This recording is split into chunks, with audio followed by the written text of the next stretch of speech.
Welcome to Sakshi exclusive. నమస్తే friends, మీరు భోజనం చేశారా? రోజు చేస్తాం కదా, ఇదేం క్వశ్చన్ అని అంటారా? కానీ ఆ భోజనమే మీకు విషయం అవుతుందని తెలుసా మీకు? అదేంటని ఆశ్చర్యపోతున్నారా? సరే, ఆ విషయం ఎలా అవుతుందనే విషయం మళ్ళీ చెప్తాను. మీరు భోజనం చేసేటప్పుడు అది తయారీ చేసినప్పటి నుంచి మీరు తినేలోపు తినిన తర్వాత కూడా ఎంతవరకు వృధా అవుతుందో ఏమైనా గమనించారా? ఆ వృధా అయిన ఆహారం, ఆ వృధా అయిన ఫుడ్ మనకి పెద్ద విషంగా మారుతుంది. ఇది నిజం ఫ్రెండ్స్. ఆ స్టోరీ గురించి పూర్తిగా వివరిస్తాను, ఎక్కడ స్కిప్ అవ్వకుండా చూడండి.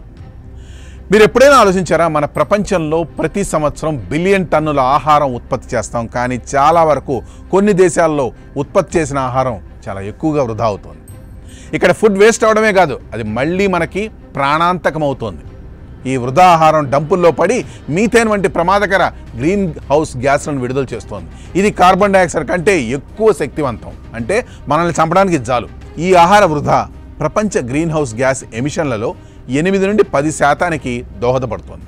అలాగే 30% వ్యవసాయ భూమిని ఆహారానికి మాత్రమే ఉపయోగిస్తోంది. మీకు తెలుసా, ఒక ఇంట్లో ప్రతి వ్యక్తి సంవత్సరానికి సగటున 132 కిలోగ్రాముల ఆహారాన్ని వృధా చేస్తాడు. అలాగే ప్రపంచ దేశాలు ప్రతి సంవత్సరం $1 ట్రిలియన్ పైగా ఆహారాన్ని వృధా చేస్తుంది. అయితే ఇక్కడ ఇంకో దారుణమైన విషయం ఉంది.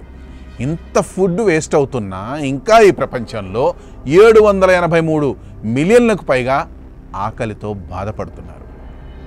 ఈ భయంకర సమస్యను అర్థం చేసుకోవడానికి 2024లో ఓ డేటా విడుదలైంది. ఆ డేటా ప్రకారం ప్రపంచ దేశాల్లో ఏ దేశాలు ఎక్కువ వృధా చేస్తున్నాయో తెలిపారు. అందులో మనం ఏ స్థానంలో ఉన్నామో కూడా తెలుస్తుంది. ఇది చాలా ముఖ్యమైన వీడియో ఫ్రెండ్స్, కాబట్టి మళ్ళీ చెప్తున్నాను, ఎక్కడ స్కిప్ చేయకుండా వీడియో మొత్తం చూడండి. ఆహారం వృధా చేసే దేశాల్లో మొదటి స్థానాన్ని చైనా ఆక్రమించింది. ప్రపంచంలోని ఎక్కువ జనాభా కలిగిన దేశాల్లో చైనా ఒకటి.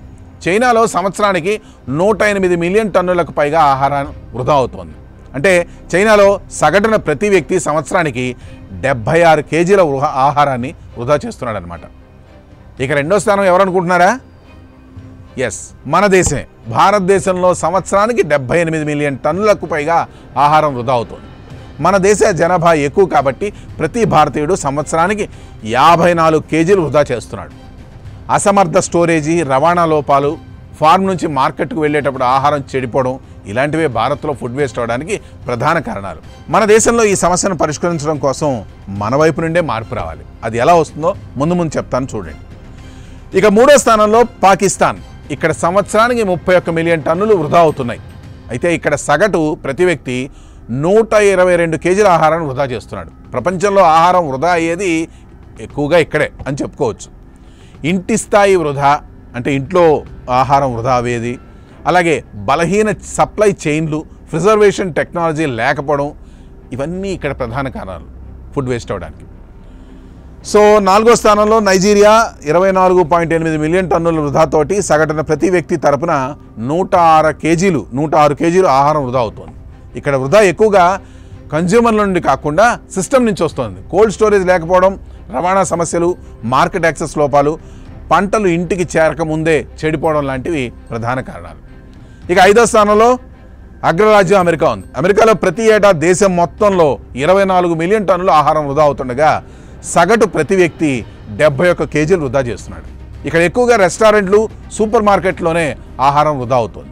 అంతేకాకుండా ఎక్కువగా కొనుగోలు, పెద్ద పోర్షన్లు ప్రొడ్యూస్కు స్ట్రిక్ట్ లుక్ స్టాండర్డ్స్, అంటే ఎక్కువ రూల్స్, కఠినమైన రూల్స్ ఉన్నాయి. ఇక్కడ ఫుడ్ వేస్ట్ అవడానికి ప్రధాన కారణాలు. ఆరవ స్థానంలో బ్రెజిల్ ఉంది. సంవత్సరానికి 20 మిలియన్ టన్నులు పైగా ప్రతి వ్యక్తికి 95 కేజీల ఆహారాన్ని వృధా చేస్తోంది. ఎక్కువ వృధా హార్వెస్టింగ్, స్టోరేజీ, ట్రాన్స్పోర్ట్లో జరుగుతోంది. ఇక్కడ ఇన్ఫ్రాస్ట్రక్చర్లో లోపాలు, హ్యాండ్లింగ్ అసమర్థత ఆహారం షెల్ఫ్లకు చేరకుండానే పోగొట్టుకుపోతుంది. ఇక ఏడవ స్థానంలో ఈజిప్ట్ ఉంది. 18 మిలియన్ టన్నులతో ప్రపంచంలోనే అత్యధికంగా ప్రతి వ్యక్తి 155 కేజీలు వృధా చేస్తున్నారు. కన్జ్యూమర్ బిహేవియర్, అర్బన్ ఫుడ్ డిస్ట్రిబ్యూషన్లో లాసెస్, ఇవి ఇక్కడ ప్రధాన సమస్యలు. 8వ స్థానంలో ఇండోనేషియా 15 మిలియన్ టన్నులతో ప్రతి వ్యక్తి 52 కేజీలు వృధా చేస్తున్నాడు. ఓల్డ్ సప్లై చైన్లు, కోల్డ్ స్టోరేజ్ లేకపోవడం, over buying, perishable goods, mishandling, ఇవి ఇక్కడ ప్రధాన సమస్యలు. ఇక 9వ స్థానంలో బంగ్లాదేశ్ 4 మిలియన్ టన్నులు పైగా వృధా అవుతోంది, కానీ ప్రతి వ్యక్తి 82 కేజీలు వృధా చేస్తున్నాడు. బంగ్లాదేశ్ లాంటి చిన్న దేశానికి ఇది చాలా ఎక్కువ. ట్రెడిషనల్ ఫార్మింగ్, రిఫ్రిజిరేషన్ లేకపోవడం, ట్రాన్స్పోర్ట్లో స్పాయిలేజ్ లాంటి సమస్యలతో ఇక్కడ ఆహారం ఎక్కువగా వృధా అవుతుంది. చివరి స్థానంలో మెక్సికో నిలిచింది. ఏడాదికి 13.4 మిలియన్ టన్నులు, సగటున ప్రతి వ్యక్తి 102 కేజీల ఆహారం వృధా చేస్తున్నారు. అసమర్థ డిస్ట్రిబ్యూషన్ నెట్వర్క్లు, సప్లై చైన్లు, కన్జ్యూమర్ అలవాట్లు, ఎడిబుల్ కానీ లుక్ స్టాండర్డ్స్కు సరిపోని ఆహారాన్ని ఇక్కడ వదిలేస్తున్నారు.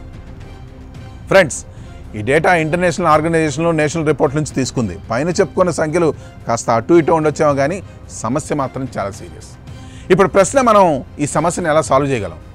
స్మార్ట్ షాపింగ్, కంపోస్టింగ్, ఫుడ్ బ్యాంకులకు డొనేషను, చిన్న మార్పులు పెద్ద తేడా తీసుకురావచ్చు. మార్పు అన్నది మన నుండి వస్తే సమాజం మారి ఆ తర్వాత దేశంతో పాటు ప్రపంచం కూడా మారుతుంది. 4 మెతుకులు మన కోసం చేసుకుంటున్నప్పుడు మెతుకు లేని వాళ్ళకి సహాయం చేస్తే మనతో పాటు అందరూ బాగుంటారు. ఎందుకంటే మనకి మంచి ఆహారం అవసరం. అదే ఆహారం మనకు విషం అయితే మన మనుగడ మిగలదు. ఆలోచించండి ఫ్రెండ్స్. ఈ వీడియోపై కామెంట్స్లో మీ అభిప్రాయాన్ని షేర్ చేయండి, సబ్స్క్రైబ్ చేయండి. That's all for today. Thanks a lot.